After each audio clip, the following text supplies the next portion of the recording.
pipiliin ko yung mga anak ko sa fame. Mas pipiliin ko sila sa fame. Ganun no sila kahalaga sa akin. At ganun talaga. Bilang magulang, yung dapat ang mas mahalaga sa'yo. Yung mga anak mo rather than the fame or material things. Paalam ka, Telegram. Magla-live naman kayo bukas, kuya. Oras. Hindi. Pwede naman, kuya. Wala naman, pagod pa kayo? May gawin po bukas po sa church eh. Church. Kasi po, 8 to 10 po practice po nila. Tingnan nyo na po. Humingi din. Nagsorry na ako kanina kung bakit hindi ako nakakapag-vlog. Sabi ko nga, minsan 4 days, 5 days po talaga akong nandun sa malayo. Para makahabol po ako ng mas marami po yung mapasaya natin bago magpasko. No? At alam ko mas gusto niyo yun. Yung darating yung Pasko, mas maraming bata maging masaya. No? Kuya, yung ano nga, nakakalimutan natin i-ano yung mga bracelet kasi magpapasko. Papahal na po sa ano, ang damage po sa Lasinggo. 8:41 na. Hindi, gusto ko lang po i-clarify yung sinabi po ni tatay. Ano yung sabi mo ngayon na tayo? Yung isa may about sa pagpapalaki. May ano pa, mag-open yata si kuya. Di po, kumbaga, siguro po, di ba, kumbaga, magkaiba naman po tayo ng mga magulang. Example po sa inyo, na lahat po tayo magkakaiba po ng magulang. Iba po yung pagdidisiplina sa inyo, sa pagdidisiplina sa amin. Kumbaga, again, wala naman pong dinidisiplinang masaya, wala pong dinidisiplinang natutuwa. Kumbaga, siguro pagka dinidisiplina po tayo, dapat po tayong matuwa. Kasi pwede paano mo nasabi? Kasi ganito po yan. Kung hindi po kami dinidisiplina, siguro, hindi po yung buhay lifestyle namin, hindi po siguro bahay, school, tsaka church. Kasi hindi naman po ganun eh. Kumbaga, ang buhay po kasi namin ngayon is kapag uwi po galing school, na diretso pong church is bahay. Kumbaga, ang pahinga na rin po namin minsan, linggo. Minsan po wala pa pong pahinga ng linggo kasi marami din pong ginagawa about church. Kumbaga, siguro po, kung pagbabasayan po yung pagdidisiplina, malaking tulong po para sa amin. Kasi pag dinidisiplina, kumbaga pag hindi po tayo, example po, kumbaga siguro kung, dalawa kasi ang isip po ng tao tayo eh. Dalawa pang isip ng tao. Ano yung isa? Yung isa po kasi is maka-Diyos. Yung isa po is pang-kamundo. Tinuro ko na po ito ng Don't Watch. Kasi nung linggo pa ako po nagturo ng Don't Watch. Kumbaga, yung isang isip po kasi, yung unahin po natin yung makamundo. Yung makamundong isip po kasi kapag dinisiplina tayo ng magulang natin, nakala po natin hindi na tayo mahal. Akala po kasi natin hindi na tayo parang binibigyan ng oras or time. Pero which is mali. Hindi na po dapat yung isip. Dapat yung pag-iisip po natin is about maka-Diyos.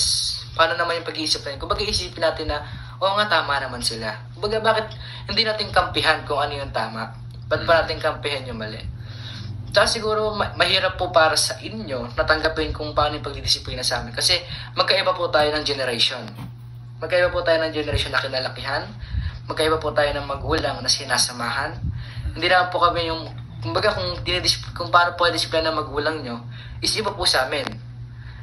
Kasi again, ang disiplina po is, ito yung sign of love. Diba? Ito po yung sign nila na pagmamahal. Kumbaga sabi ko, ang pagmamahal is merong sakripisyo. Ano yung sakripisyo? Ito yung kailangan, sa disiplina may nasasaktan. Pero, may goal tayo. Diba? Example ko po sa inyo, sa isang loob ng court or sa isang team ng basketball, meron tayong coach. Sa practice natin po yung coach. Maabot natin yung goal natin is kailangan natin makinig sa coach. Diba? Kailangan po nating kailangan nating, kunyari pag sinabi po ni tatay na ganito yung play natin. Ganito yung trap na gagawin natin para hindi yung kalaban hindi tayo matalo. Diba? Kumbaga, meron tayong goal. Kasi, kung sabihin natin natalo po tayo ng isang beses lang po mangyayari yun. Kumbaga, next time, alam na po yung encounter na gagawin sa susunod. Pero siguro, kung tatanungin niyo po kami na yung pagdidisiplina sa amin is good po para sa amin. Kumbaga kasi, siguro nung mga bata-bata pa po kami, siguro yung mga isip po namin na, siguro isipin ko po na di ako mahal ng tatay ko. Siguro nung po iisipin ko. Pero, siguro parang sa ngayon po, nawala po yung antok ko tayo. Siguro po, hindi, okay lang po. Pero siguro po sa ngayon, kumbaga, ang pinangahawak ko po ngayon is disiplina. Kung may panghahawakan tayo, kaya natin si disiplina. Sabi ko nga po sa inyo, hindi po natin kalaban ng disiplina. Best friend po natin ng disiplina. Kasi dito po tayo natututo. Dito po kasi yung kumbaga sabi nga po sa teenage po, yung parang teenager, dito yung maraming nadadapa. Pero di po rin nadapa ka, hindi ka nababangon. Kumbaga siguro, lagi po na tinuro ko po nung last, nung sa Downwatch po. Tinuro po na sa mga katatayan. Sabi ko po sa kanya na, sabi ko po nun na, na tinuro po sa about struggles. Na kapag ka tayo na nahihirapan, hindi natin kailangan, or hindi po natin kailangan kampihan, or di natin kailangan na gano'n negative.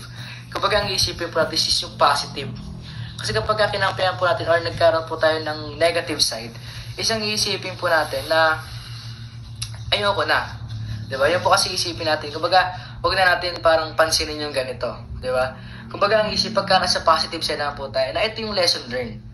Kasi susunod, hindi na pala kailangan. Kumbaga, siguro, para sa akin, is marami na po akong natutunan about sa past. Sabi ko nga po sa inyo, ang disiplina, natural lang sa isang pamilya, natural lang po ang may nagtatampuhan. Pero hindi po, sabi nga po sa ang disenyo ng Diyos sa pamilya is masaya, at na pumarito ang kaaway para manira, mangwasak, ano ba yung mga kasi manira, manwasak. Tapos sabi ko nga po sa inyo na ang gumagawa is yung kalaban.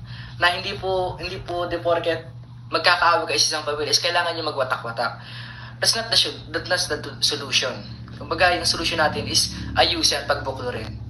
So siguro po sa inyo, or siguro kung magaling po bukas, kumbaga siguro sa ganitong sistema namin, kumbaga bibigyan ko rin po kayo ng parang mas mahabang time about sa pag-uusap. Kasi kumbaga minsan po kasi ang inisip po ng mga tao ngayon is yung kapag dinidisiplina po kami, parang wala lang po eh.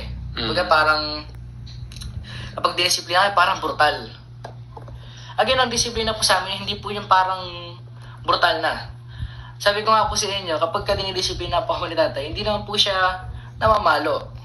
Dati, nung bata-bata po kami, pinaalala ko dati. Siguro, mga ilang taon po. Siguro, hindi pa ako sa tatay, mga nasa 13. 13 years. Sabay-sabay, gabi, no? Pero, siguro, tapos grabe nung palo ko na yun, talagang solid. Tapos yung nalala po nun, hindi pa ako lumabas ng 4 na buwan sa bahay. Kasi marami yung natakot na po ako sa palo. Kumbaga, di ba? Kumbaga, maganda rin yung gano'n, na meron tayong pag-discuss. Kasi marami po kasi, kumbaga yung mga kabataan po ngayon, ang sabi ko po lagi sinasabi sa mga ka-youth, or sa mga kasama ko po sa church, ang lagi ko po sinasabi sa kanila, na ang kalaban natin is distraction ka ako. Sinasabi ko po lagi sa kanila na, kumbaga pagka inaano kayo, kumbaga pagka ginagawang kayo ng masama ng kaaway nyo, mahalin nyo sila. Sabi nga po sa pinuro po kanina ng kasama ko, ng churchmate ko po, nasa Lucas 6, verse 35, na yung, kumbaga, kaaway